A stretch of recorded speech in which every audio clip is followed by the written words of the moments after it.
O Senhor esteja convosco. Ele está no meio de nós. Proclamação do Evangelho de Jesus Cristo segundo João. Glória a vós, Senhor.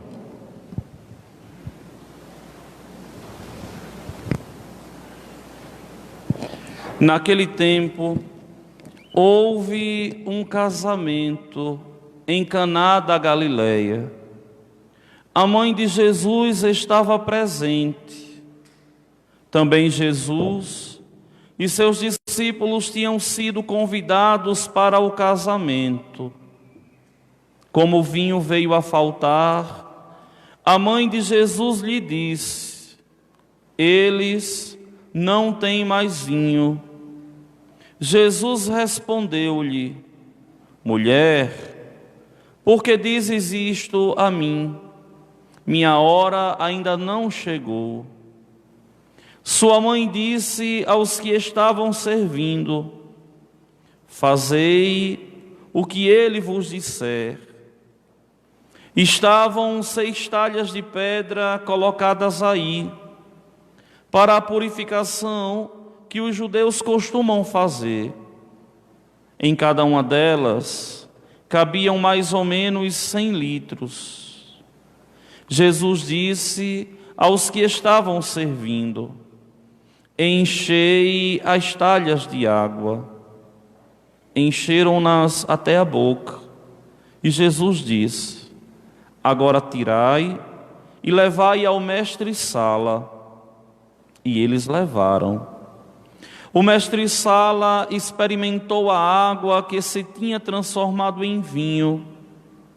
Ele não sabia de onde vinha, mas os que estavam servindo sabiam, pois eram eles que tinham tirado a água. O mestre-sala chamou então o noivo e lhe disse: todo mundo serve primeiro o vinho melhor, e quando os convidados já estão embriagados, serve o vinho menos bom. Mas tu guardaste o vinho melhor até agora. Este foi o início dos sinais de Jesus. Ele o realizou em Caná da Galileia e manifestou a sua glória, e seus discípulos creram nele. Palavra da salvação.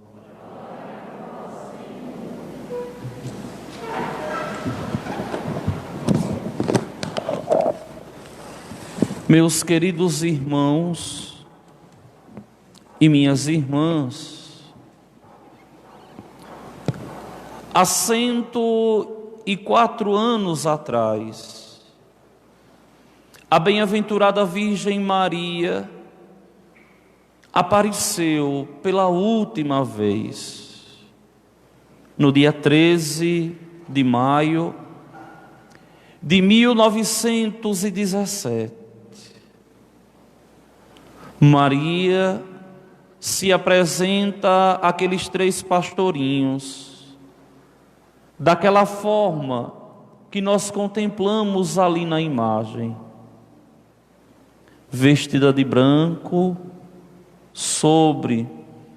em cima de um pequeno arbusto, e com aquele olhar de esperança que é tão próprio da imagem de Nossa Senhora de Fátima.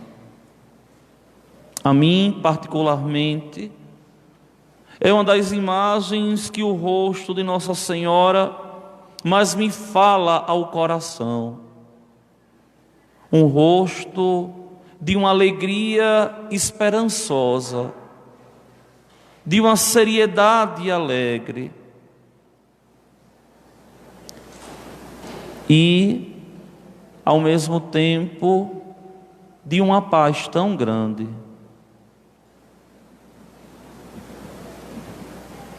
Tamanha beleza foi o artista que modelou essa face e foi aprovada pela Lúcia, uma das videntes. que disse, que olhou, que contemplou e falou, foi desse mesmo jeitinho que ela apareceu. Vejam que a bem-aventurada Virgem Maria, ela não só disse um sim a Deus no momento da encarnação do Verbo, mas a bem-aventurada Virgem Maria vem visitar o homem com a mensagem de esperança, com a mensagem de amor. O que mais me chama a atenção da aparição de Nossa Senhora em Fátima, em Portugal, é a atitude dos pastorinhos. Maria mostra a eles o inferno. Eles contemplam o inferno. Francisco e Jacinta logo morrem, mas Lúcia não tem o que fazer, rompe totalmente com o mundo e vai se esconder em um convento, sem receber ninguém, só rezando. Quantas vezes eu me questionei, principalmente no ano de 2017, quando nós aqui na igreja, na nossa paróquia, comemoramos os 100 anos de Fátima, onde a imagem é aquela peregrina que veio lá de Portugal, que pertence à comunidade de Nossa Senhora Aparecida da Raposa, rodou todas as igrejas. E nós, naquela cartilha por mim elaborada, estudávamos e rezávamos a mensagem de Fátima. E uma das coisas que mais me chama a atenção é o fato de que Lúcia, ao contemplar o inferno, se escondeu em um mosteiro, só quis saber de Deus. Quantas vezes nós cristãos temos muitas vezes um comportamento não condizente com a nossa condição, não buscamos a Deus apesar das fraquezas, e ainda depois de mortos queremos ir para o céu. Ó meus irmãos, Lúcia que contemplou o inferno, Lúcia não quis saber desse mundo, tamanho tormento, tamanha dor que ela viu ao contemplar o inferno. A nós cristãos só nos resta de verdade um esforço para nos convertermos e ganharmos os céus. A conversão passa pela luta dos pecados, pelo vencimento dos pecados, mas também passa pela forma que nós tratamos as pessoas, pela forma como nós assumimos as nossas responsabilidades e os nossos compromissos, onde somos chamados de verdade a vivermos em Deus. Vocês conhecem a oração do Santo Terço. Todo mundo conhece o Santo Terço e não tem dificuldade de rezar o terço. Pode ter até dificuldade de contemplar os mistérios, mas rezar o terço é fácil. Bola maior Pai Nosso, bolinha menor Ave Maria. Não aprende quem não quer. E a bem-aventurada Virgem Maria, um dos conselhos que ela dá é para que nós possamos de verdade rezar o terço todos os dias. O que é a oração do terço? Primeiro nós temos que entender que um terço é a terça parte do rosário. Só que esse nome ele é muito comum. Mas hoje o rosário não é mais dividido só em 3 partes: mistérios gloriosos, gozosos e dolorosos. Mas o texto é dividido em 4 partes, porque o Santo Padre, o Papa João Paulo II, promulgou mais uns mistérios do Santo Terço, os mistérios luminosos, que devem ser rezados no dia de hoje. Então, o rosário, que é dividido em 4 partes, deve ser rezado por todo cristão. Primeiro, o que significa esse nome rosário? Talvez muitos de vocês não sabem, mas rosário vem de rosa.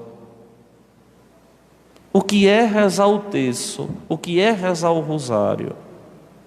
É oferecer a Nossa Senhora um buquê de rosas espirituais.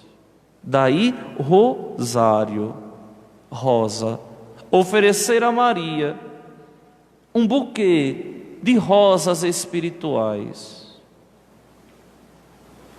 implorando exaustivamente, pedindo exaustivamente, para que Maria rogue por nós, agora e na hora da nossa morte.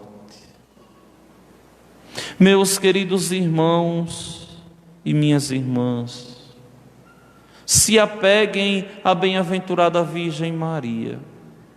Hoje é dia de fazer promessa. Hoje é dia de colocar o joelho no chão e pedir a Nossa Senhora uma graça. Qual é a graça que você hoje está pedindo a Deus? Qual é a graça que você precisa no dia de hoje? Essa graça que você tanto necessita, que rouba a tua paz, que perturba o teu coração. Prometa a Nossa Senhora: ó Maria, se eu conseguir essa graça que eu tanto quero, que eu tanto desejo, eu vou rezar o rosário, o Santo Terço, todos os dias, até o dia da minha morte. Uma graça grande se consegue com muita oração. E vejam que Maria, ela pede: rezem o terço todos os dias. Não é uma invenção da igreja, é um pedido de Nossa Senhora quando ela se apresenta aos pastores em Fátima. É preciso rezar. É preciso rezar incessantemente, todos os dias, para conseguirmos de verdade a paz para o mundo, a paz para o nosso coração, a paz para as nossas famílias e, acima de tudo, a nossa conversão, a conversão do nosso coração, que deve mudar a forma como nós tratamos os filhos, os pais, os sobrinhos, os netos, a forma como nós tratamos o outro. E quem sabe, na hora da minha dor, na hora que eu estiver necessitando, vai ser aquela pessoa que eu tanto maltratei que vai cuidar de mim. Vai ser aquela pessoa que eu tanto pisei, que eu tanto humilhei, que vai cuidar de mim. Não me resta outra coisa senão abrir o meu coração, pedindo a Deus perdão, pedindo a Deus a graça que eu necessito e prometendo a bem-aventurada Virgem Maria a rezar o terço todos os dias. Meus queridos irmãos e minhas irmãs, é tão confortante a gente saber que tem nos céus uma mãe que haverá de nos acolher e que intercede por nós. Eu vou dizer uma coisa a vocês: eu sou incapaz de imaginar a fé em Deus sem uma amizade espiritual. Tantas vezes, tantos de vocês me questionam, quando eu coloco muitas vezes assim: um amigo que eu consegui na teologia, um amigo que eu consegui na filosofia, um amigo que eu consegui na minha vida paroquial. Uma vez eu coloquei uma fala assim nas redes sociais, e uma pessoa me dizia assim: ô padre, o senhor conheceu esse santo? E eu dizia assim: conhecia e conheço, em vida não, o tempo é muito distante da gente, mas a espiritualidade é de uma proximidade sem igual. Imaginem essa experiência da morte, morrer sozinho e se apresentar diante de Deus sozinho. Diferente da gente se apresentar diante de Deus no colo de Nossa Senhora, no colo de Maria. Ela a nos afagar, ela a nos proteger ali e interceder por nós na hora da nossa morte. Todo filho, todo cristão deve ter um amor por Nossa Senhora, porque de verdade ela é nossa mãe. Eu imagino a tristeza de um protestante, de um evangélico, de alguém que não crê em Nossa Senhora, quando chegar nos céus, se deparar que Maria de verdade é nossa mãe. Que vergonha! Durante a vida toda não se relacionou com Maria. E vejam, meus irmãos, quantas graças, quantos pedidos eu já fiz a Maria, e Maria sempre me escutou. Vocês sabem disso, nunca cessei de dizer isso aqui na paróquia. Tanto que tem um arsenal praticamente de imagens da bem-aventurada Virgem Maria.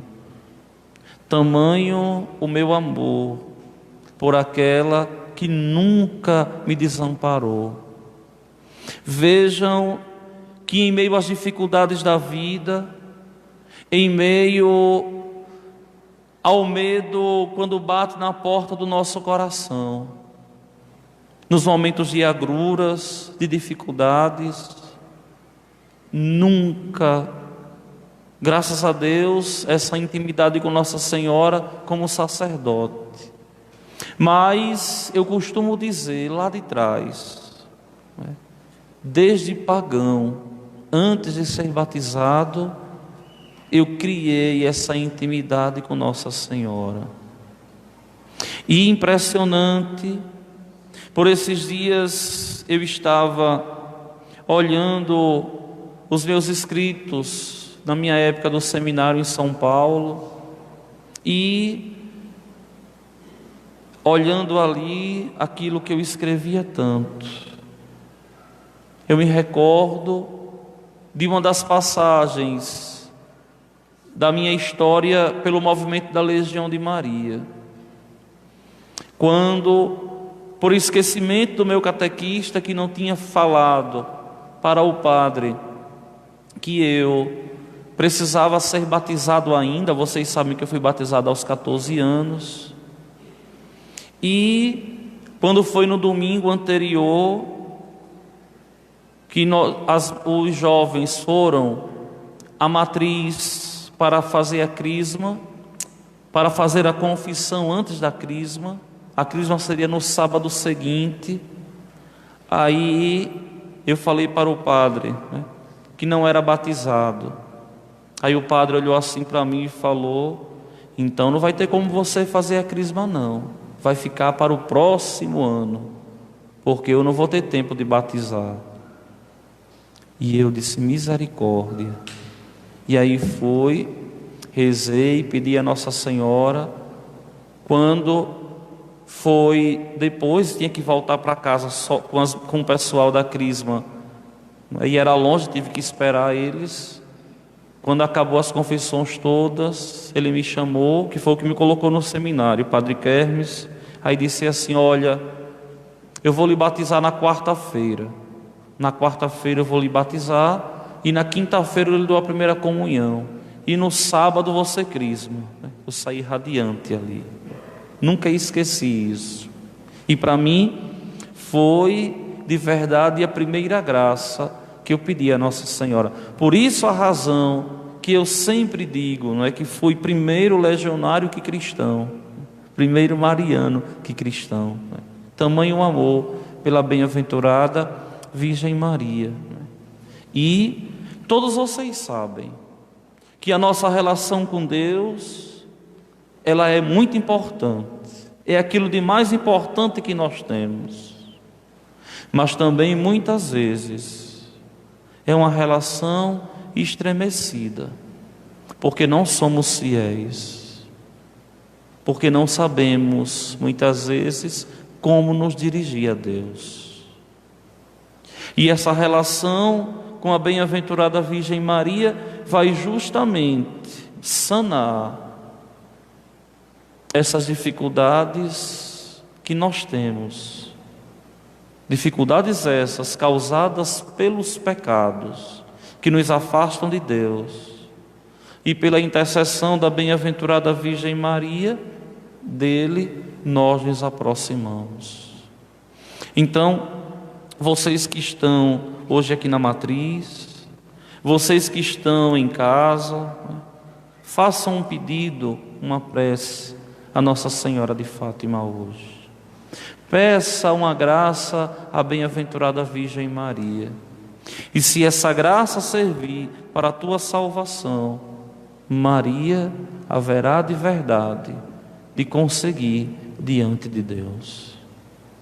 Que Deus, nosso Senhor, assim escute as nossas preces pela intercessão de Nossa Senhora, para que, crescendo na intimidade com Ele, nós nos aproximemos cada vez mais de Maria e um dia alcancemos os céus, e não tenhamos só a alegria de contemplar nosso Senhor face a face, mas também tenhamos a alegria de contemplar essa serenidade alegre de Maria, que nos passa tanta paz e que nos faz sempre permanecer de pé, sem nunca desistir.